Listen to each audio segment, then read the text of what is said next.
Dans cette vidéo, on va déterminer le flux thermique à travers un certain conducteur qui est le siège d'un phénomène de diffusion thermique. Donc le système qu'on va étudier a déjà été présenté dans une vidéo précédente.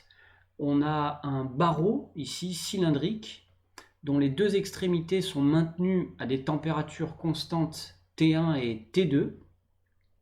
Ce barreau est un conducteur thermique de conductivité K et sa paroi latérale est calorifugée ici, donc il n'y a pas de transfert thermique à travers la paroi latérale de ce cylindre. Alors, pour calculer le flux, on va se baser sur un résultat établi dans une vidéo précédente dans laquelle on avait déterminé la répartition de température au sein du barreau. Et pour ce faire, on avait fait un certain nombre d'hypothèses que je vais commencer par rappeler. Alors, la première hypothèse que l'on avait faite, c'était qu'on était dans un phénomène de diffusion unidirectionnelle. On est en diffusion 1D ici. Ce qui veut dire quoi? Ce qui veut dire que le vecteur densité de flux thermique qu'on avait noté JTH, qui caractérise le phénomène de diffusion thermique, est orienté selon un seul vecteur, qui est le vecteur ici EX, qui est le vecteur unitaire associé à cet axe OX ici. D'accord? Pas de diffusion dans d'autres directions de l'espace, en particulier pas de diffusion à travers la paroi latérale de ce cylindre.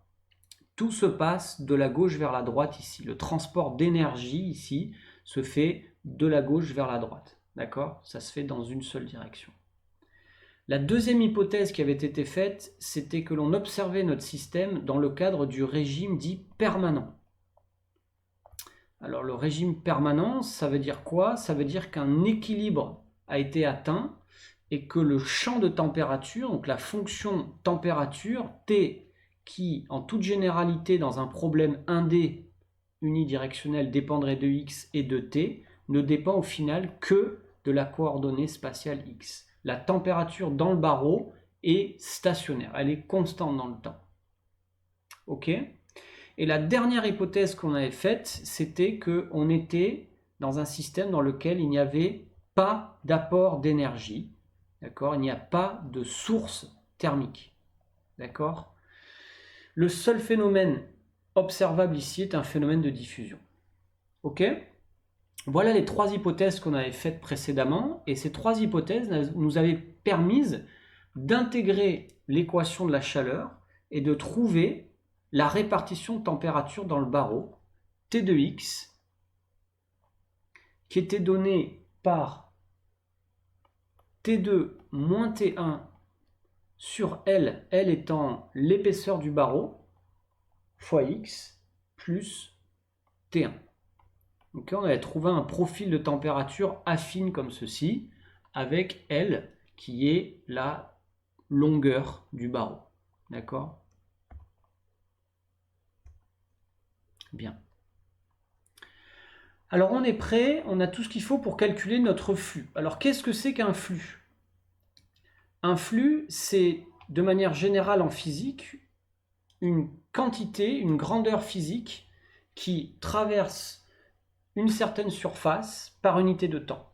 Donc ici, le flux thermique, c'est la quantité d'énergie qui traverse une surface donnée par unité de temps. Donc un flux thermique, c'est des joules par seconde, c'est donc des watts, c'est homogène à une puissance.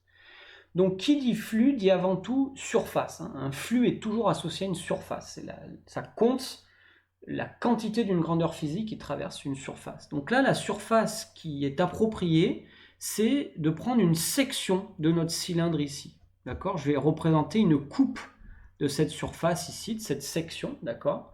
On va l'appeler sigma, cette section. Et cette section, elle pourrait être n'importe où dans le barreau. On vérifiera ce résultat plus tard, mais étant donné qu'il n'y a pas de source, le flux thermique va être constant. Il va être indépendant de la position X. D'accord? Ce qui serait différent s'il y avait une source d'énergie. Ok? Donc, choisissons arbitrairement une certaine abscisse X où on positionne notre section et appelons cette section sigma. D'accord? Donc, si par exemple ce cylindre est un cylindre de révolution, eh bien sigma, c'est un disque, d'accord? C'est une coupe. Alors, cette surface étant positionnée, on peut ensuite l'orienter. C'est très important pour calculer un flux. Et comment est-ce qu'on l'oriente?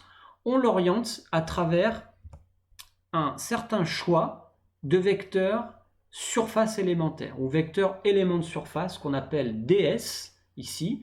Et pour rappel, ce vecteur surface élémentaire, c'est l'aire d'un élément de surface infinitésimal orienté par un vecteur normal n ici. Donc là, on choisit de positionner notre ds de gauche vers la droite. Et cette information est capitale parce que le flux est une grandeur algébrique. C'est-à-dire qu'un flux peut être positif ou négatif. Il est positif si le transfert d'énergie à travers la surface ici se fait dans le sens du ds et négatif autrement. D'accord? Donc on choisit d'orienter le ds comme ceci. Pourquoi? Parce que étant donné que le flux thermique va de gauche vers la droite, on va choisir une convention dans laquelle on va obtenir un flux positif allant de gauche vers la droite. D'où le choix du ds orienté de gauche vers la droite dans le sens des x croissant. Ok? On a tout ce qu'il faut. On peut se lancer dans le calcul du flux thermique. Ok? Donc le flux, on va l'appeler phi et on va le définir. C'est le flux à travers la surface sigma que l'on vient de définir, qui est donc une section de notre cylindre. D'accord? On va l'appeler phi et on va le calculer. Pour le calculer, on va tout d'abord écrire sa définition. Qu'est-ce que c'est que le flux thermique à travers cette surface sigma? C'est la double intégrale de JTH, le vecteur densité de flux thermique, okay, produit scalaire avec le vecteur ds que l'on a défini sur notre dessin au-dessus. D'accord? Ça, c'est la définition du flux en fonction du vecteur densité de flux. D'accord? C'est le flux au sens mathématique du champ de vecteur JTH. Ça, c'est le flux. D'accord? Donc, on a JTH, on a ds. On va calculer le produit scalaire de ces deux vecteurs. Ça va être immédiat parce qu'ils sont collinéaires. Okay? Et le résultat va être une certaine fonction sur notre surface que l'on va ensuite intégrer. Ok? Alors, première étape, on va remplacer ces deux vecteurs par leurs expressions. Alors, JTH, c'est quoi? Eh bien, JTH, d'après la loi de Fourier, s'exprime en fonction de la température. Donc, on va dans un premier temps remplacer JTH par son expression donnée par la loi de Fourier, qui nous dit que ce vecteur densité de flux, c'est l'opposé de la conductivité fois le gradient de température. Et le gradient de température, ici, c'est la dérivée de la température par rapport à la position, orientée par le vecteur EX. D'accord? Donc là, on a implémenté la loi de Fourier, okay, qui est la définition du JTH en fonction du gradient de température. Ok, on va aussi remplacer ce vecteur ds par son expression, qui est donc l'aire d'un petit élément infinitésimal de surface, dont il est inutile ici d'écrire l'expression explicite. Ce qui est important, par contre, c'est de donner son caractère vectoriel, son orientation selon EX. D'accord? Donc on a remplacé JTH par son expression donnée par la loi de Fourier et ds par son expression. Ok? Maintenant, on va faire quoi? On va, d'une part, calculer ce produit scalaire. C'est le produit scalaire de deux vecteurs collinéaires, donc il est donné par le produit des normes, ou dit autrement, EX scalaire EX, ça fait 1. Donc ça, le côté vectoriel s'en va, on enlève les vecteurs, et on va dans un même temps extraire tout ce qui est constant, on va le sortir de cette intégrale. Alors qu'est-ce qui est constant? K, c'est une constante, moins 1, c'est une constante, et ici, d de t sur dx, c'est égal à quoi? Eh bien, on a notre profil de température là. Si on dérive cette fonction par rapport à x, ça fait quoi? Et bien là, on a une constante, donc ça fait 0 quand on dérive, et là, on a x qui se dérive en 1, multiplié par la constante qu'il y a devant. Donc d de t sur dx, c'est t2 moins t1 sur L. Ok, donc ça, c'est une constante qu'on peut sortir en même temps que le k ici. Donc allons-y, sortons tout ce qui est constant de cette double intégrale. Moins k fois t2 moins t1 sur L, ça c'est d de t sur dx. EX scalaire EX, on l'a calculé, ça fait 1. Et il reste la double intégrale de ds. D'accord? Alors ça, c'est égal à quoi? Eh bien, ds, c'est l'aire d'un petit rectangle infinitésimal, ok, et la double intégrale va faire la somme des aires de tous ces petits rectangles infinitésimaux sur la totalité de la section de notre matériau. Donc, dit autrement, ça va nous donner l'aire de la surface sigma, d'accord, par construction. La double intégrale du ds, c'est l'aire de la surface.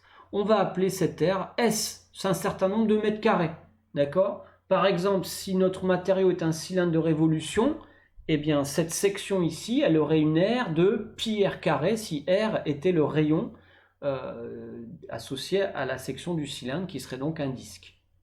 Ok? Et bien c'est bon ça, donc tout est déterminé, on n'a plus qu'à mettre tout ça ensemble. Ok, donc allons-y.